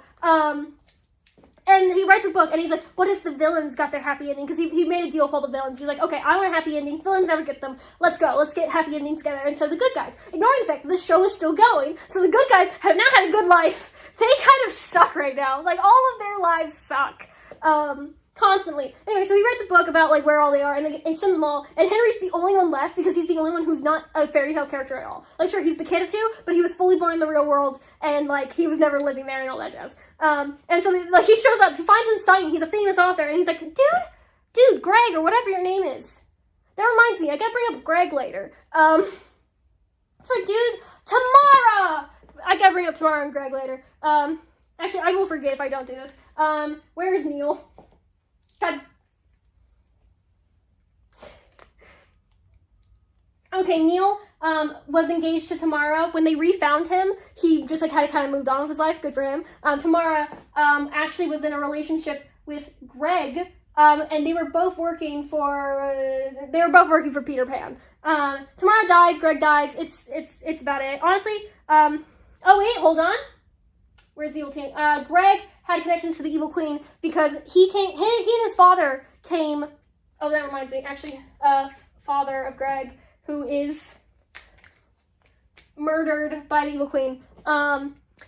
They were like the only people, like when Storybook was created originally, there's like a boundary that no one can enter. They were already in the boundary when it was created, so for them they were camping in the bam, a city, Maine. And so that's when the Evil Queen realized she wanted a kid, and so she's like, wait, why doesn't this kid like stick around? Like, huh? And they're like, no, you crazy lady, we're gonna get out of here. The son escapes, father does not. She kills the father. He ages up later, and he hates magic, and he goes on a crusade to try to kill magic for good with Tamara. Tamara, we don't actually know what she has against magic. We don't know much about her backstory, which honestly makes her kind of an interesting character, because she's competent and like good at what she does, but we just don't know anything about her, and I love that. But anyway, they end up being connected to Peter Pan, because Peter Pan's like the home office. He contracted them to try to bring Henry, because he told them that bringing Henry to him would destroy magic forever. Not actually what was happening. They were just fully on tricked, and they got murdered the second they landed on Neverland. So interesting villains, and it's so funny how easily they were tricked. Because they just felt like they're just like, oh no, all evil things are terrible because they keep doing terrible things. And I'm like, to be fair, yeah, for some things, but most of the people they were trying to kill were just people. Because I think they killed a dwarf or something. The dwarves! Okay, hold on. Did I ever move Snow White back down? Okay, Snow White was friends with dwarves. The dwarves had Grumpy. Grumpy had a relationship with... I'm just gonna say a fairy. I forgot her name. Grumpy was originally called Happy. No, he was Dreamy. He was originally named Dreamy. He fell in love with a fairy, but fairies and dwarves can't get together. He gets broken heart and he becomes grumpy. And in the curse realm, all the fairies are actually nuns, so that's why he still can't date her, even in the fantasy world. And I'm like, I like the connections, but also, hey, Regina, why did you make everyone in this town Catholic? Like, they go to Catholic school, they wear uniforms, they have nuns in town. Like, it's a good metaphor for, like, modern day time and stuff, but, like, they don't stop wearing the uniform for the rest of the show. Like they call her Mother Superior, the Blue Fairy Mother Superior too. I'm like, dude, does anyone just like stop and think, huh? I guess we believe in God, maybe? God, I think, is canonical to this universe. I forgot fully if he is. I think he is. No, he is! Because Lancelot exists. They go for the Holy Grail. They look for the Holy Grail. God canonically exists in the Once Upon a Time universe. But, like, it's never brought up directly, but, like, there's too much Christian references for there to not be an actual God. Wait, no, I forgot! Like, the Greek gods exist, but, like, biblical God exists, because, like, we do meet Zeus, because who dies? Well, actually, did Robin get to... No, okay, I think Captain Hook died, and he went to heaven, and then Zeus was like, what up, you killed my brother, I love you for that, and it's like, wouldn't this, like, affect death? Not really, don't question it, you can get to go back to life. I'm pretty sure that was Captain Hook who did that. So Zeus does exist, which I guess I can put Zeus up here. He's the only, like, god we see, but no, it's actually, like, crazy.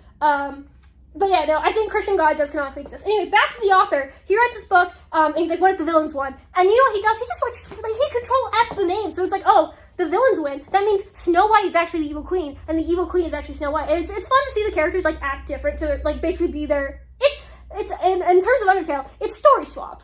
It's just, what if they, like, it's underswap. It's just like, what if Papyrus was Sans and blah, blah, blah. And so it's like, okay, Snow White is now evil queen, vice versa. But I'm like, that's not the villains winning. That's just the good people now playing, like, not the actors who play the good people now playing the bad people. But it's the same goddamn story. Because it's like, oh yeah, the evil queen is still chasing after Snow White / Regina. Like, it doesn't change anything. It's the same story. I'm like, you actually are a bad author. And I think that's a fun metaphor where this guy who's supposed to document, like, he's great with prose. He sucks at creating anything of his own, which is a great metaphor for why he never succeeded as an author on his own. He could only find stories. He could never actually make them. I don't think that's the intent, though. I feel like they were just lazy, and they just were like, it'd be funny if we swapped them, but they didn't actually try that much to make, like, a what if. Fun costumes, though. The actors very clearly had fun in this two-parter. Like, it's great. Bad script, great acting, great costumes, great sets. especially because it's like a whole, it's interesting, but it reads like bad fan fiction, which it is. Anyway, defeats it, and then eventually the new author becomes Henry. He is now documenting stuff, and they're like, don't ever do it. And then the magician's apprentice is like, hey, here you go, here's the pin that can write anything. And Henry just goes, and his magician was like, my life's work, why'd you do that? And he's like, and Henry just goes, no one should have that power. And the magician's apprentice is like, you know what? Fair enough, kid. I chose a good author. Like, yeah, hell yeah. The pen gets fixed like later, I think, and he writes, he becomes an author. In the reboot, he actually is an author who writes, like, everything about this show is written as a book. That is it's not famous. It's like Chris Colfer's Once Upon a Time books or whatever. I forgot the name of that. Like Once Upon a Storyland. Like, the guy who played Kurt from Glee, I believe, he wrote fairy tale books. Anyway, it's about that level of popularity, because Lucy's actually a fan, because, like, she finds him, and he's like, you're my dad, and he's like, actually, no, I'm not, I don't have a kid, because he's under a whole other curse. Not even like Emma, where it's like, Emma had a kid and gave him up, and knew that. He did not have a kid, to his knowledge, he does not have a kid. So essentially, no, she, everyone else just thinks that this is her favorite author, who's, like, being patronizing, or like letting her have fun and imagine things. But yeah, no, so he's still an author, and it makes, again, that's why I mean it makes way more sense in the reboot, because in the pre-season, every time he's like, he tries to flirt with his girlfriend Violet, and he's like, I'm an author, that's my job, I'm a Sir Author. Like, it's actually a very cool job. It's like, girl, you don't do anything. In theory, it makes a perfect connection for him, like, growing up on stories and loving it and wanting to document it. But, like, he doesn't actually do any documentation until the reboot. And so it's just awkward. And I'm like, they just didn't know how to write Henry. They didn't give him anything to do once he was no longer a precocious young kid, which is a shame, because he could be so, like, should be a very interesting character in the recent seasons and, like, be more of a forefront, but also who knows how much of that is because the actor might want to, like, had a break because he's been doing this show since he was, like, 10.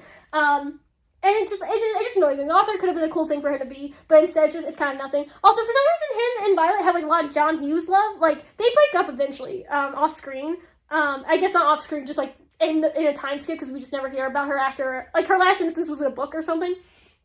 But, like, because we know he married someone else. And it's so interesting.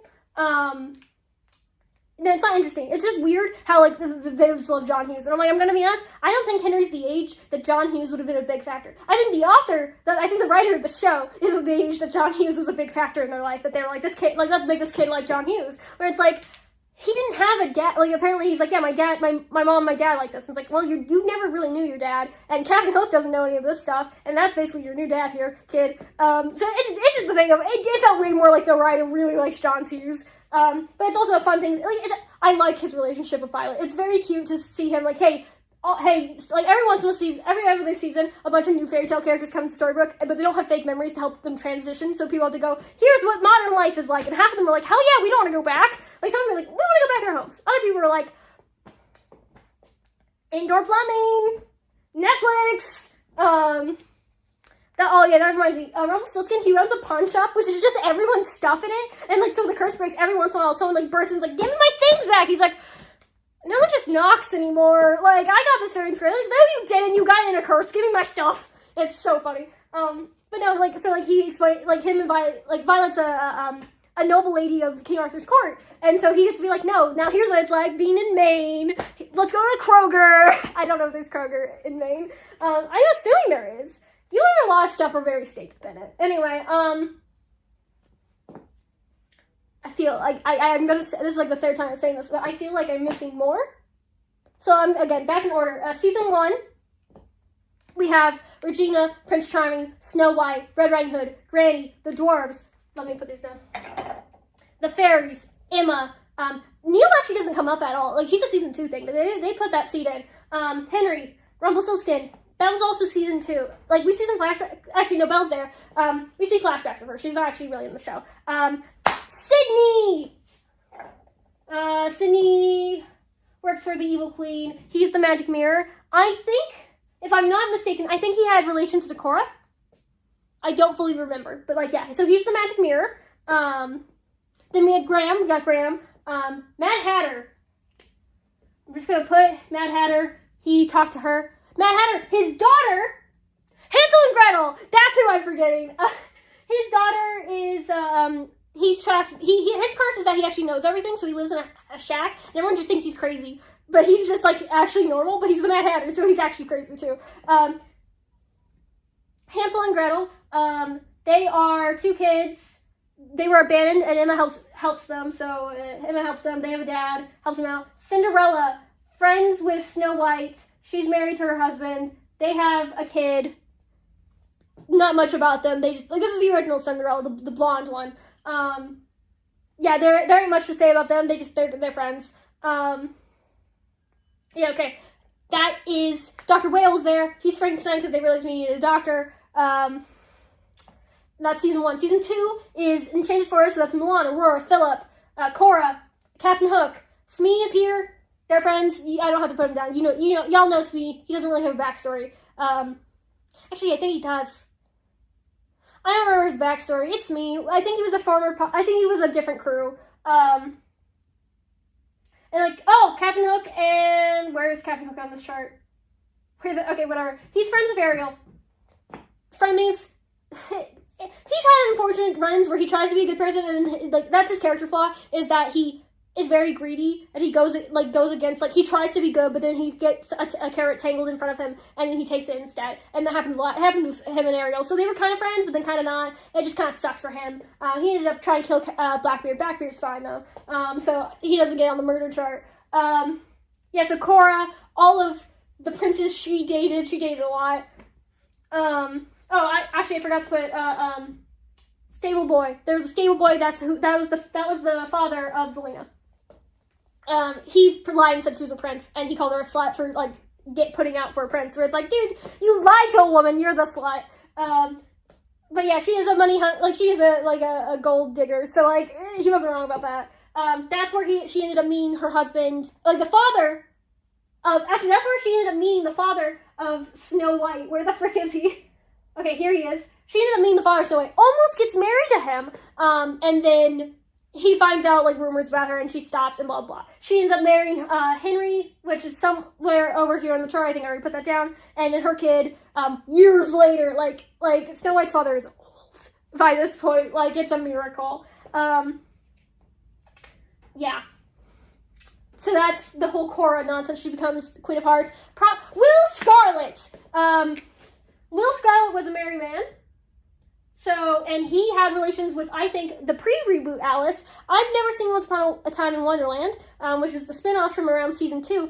I think the only surviving nature of that is that Will Scarlet shows up. He was a married man, but he was also a part, like, he was like a knave or something of the Evil Queen. Yeah, so there's that. At some point, Cora and Captain Hook work together.